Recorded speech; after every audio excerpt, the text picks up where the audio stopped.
that man kick as well. Like we've had a couple of weeks since the game against Celtic.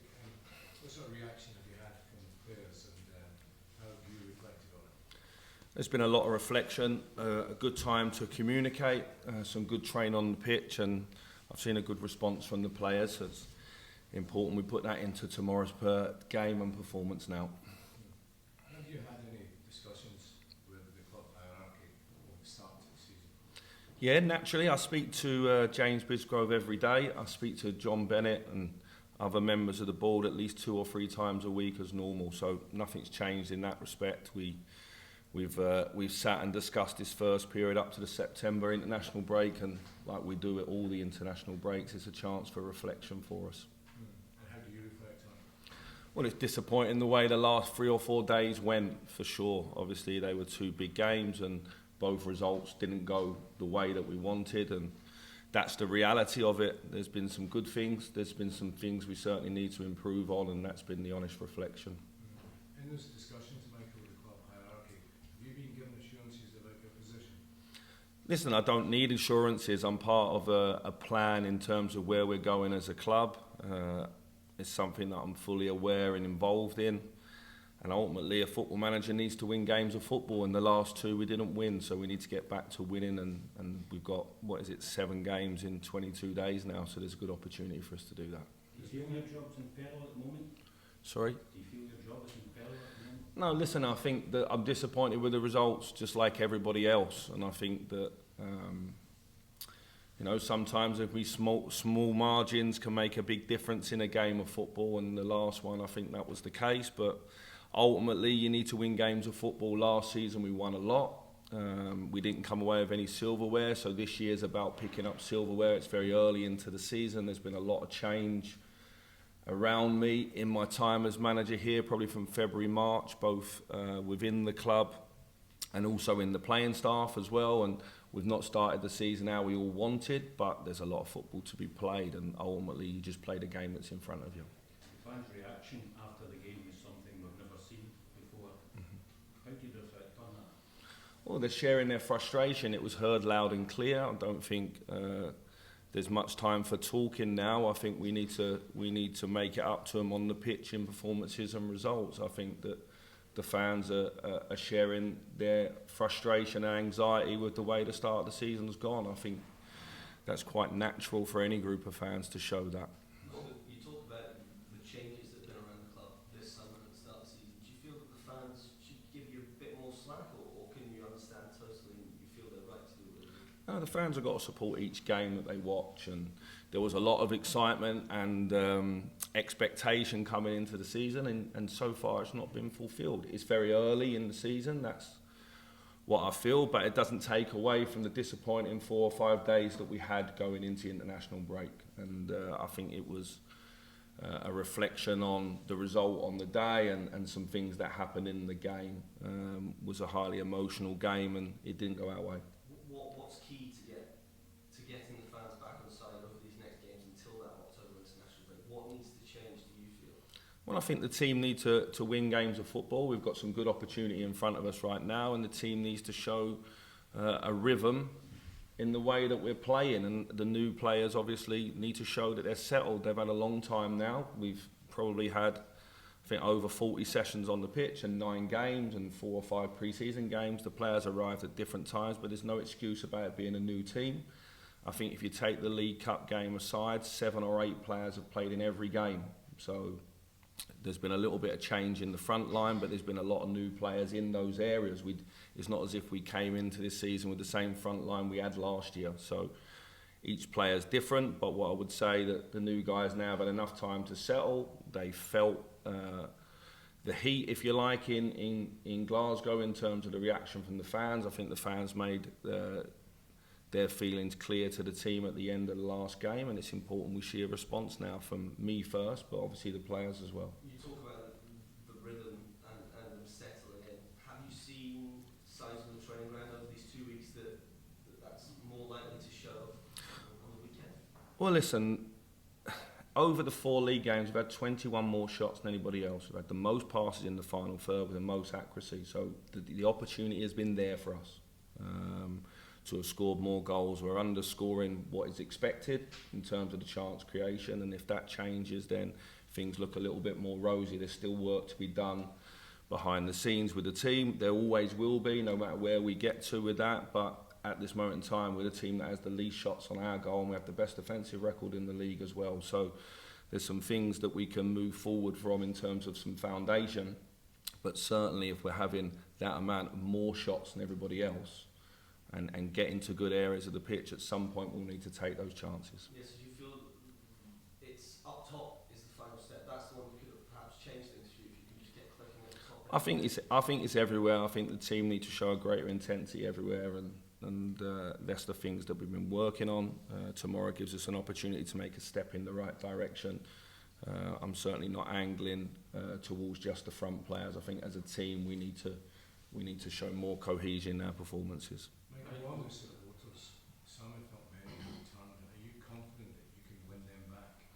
Well, listen, I think the fans have shown a frustration towards myself. That's fair, but they've shown a frustration towards the players as well. So none of us are really in a lot of credit at the moment. The way you get that as a football manager and a football team is winning games of football. We've got 7 in 22 days, so on we go. How did the players find the reaction from the fans? Were they even taken aback by what they experienced in the first few weeks here? I've not personally discussed that with them, to be honest.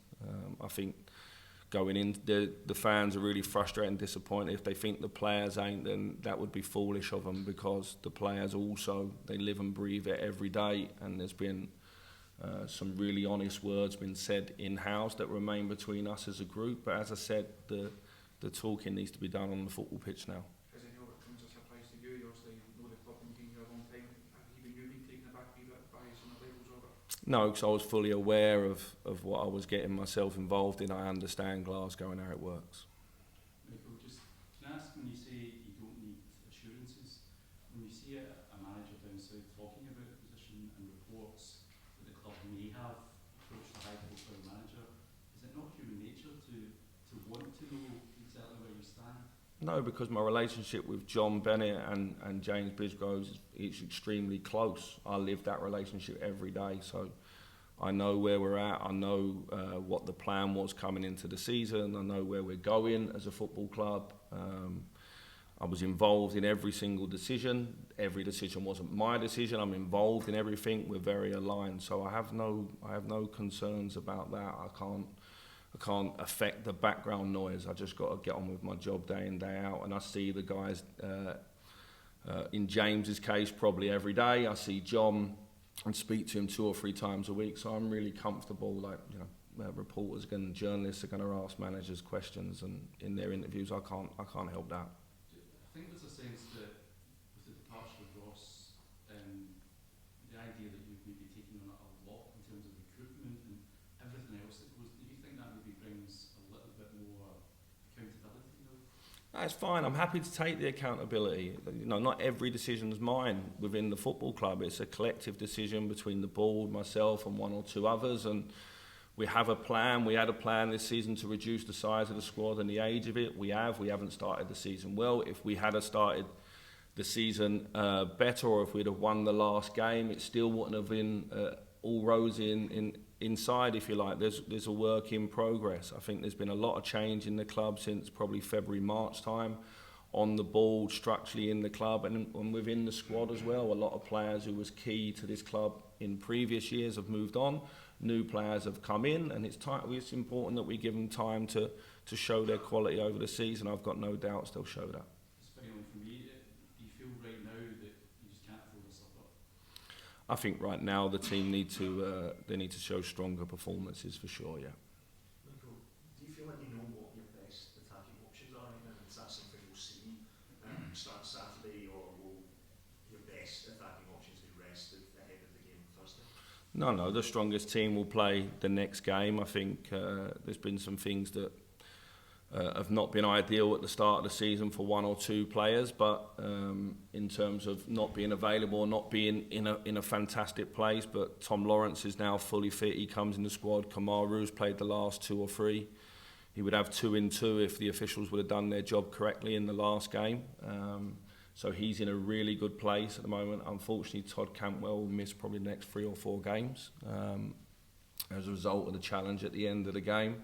Kieran Dow's the same, but other than that, everyone else is fit and ready to go. So, yeah, on we go with these next few games. Also, with the European squad announcement, did you have a discussion with the players who are first team players that didn't get into the squad? And what was the thinking behind guys like Ridvan as an making that squad? The squad was actually submitted on the 4th of September, so I don't know why it took another 10 days for UEFA to allow it out, because we had to submit it on the Monday after our last game. So I had to discuss with the players at the time. John McLaughlin was a natural one. We've got the 2 homegrown goalkeepers. Leon Balogun was a choice. I have Ben Davis fit again now. Ben's not been fully fit to play up until this moment. You've got John Suter and you've got Connor Goldson, and I trust Leon King. It came down to, Dujon, Tav, and then there's young Adam Devine and Borna, and then there's Ridvan, who had played 20 minutes all season up until I made that decision.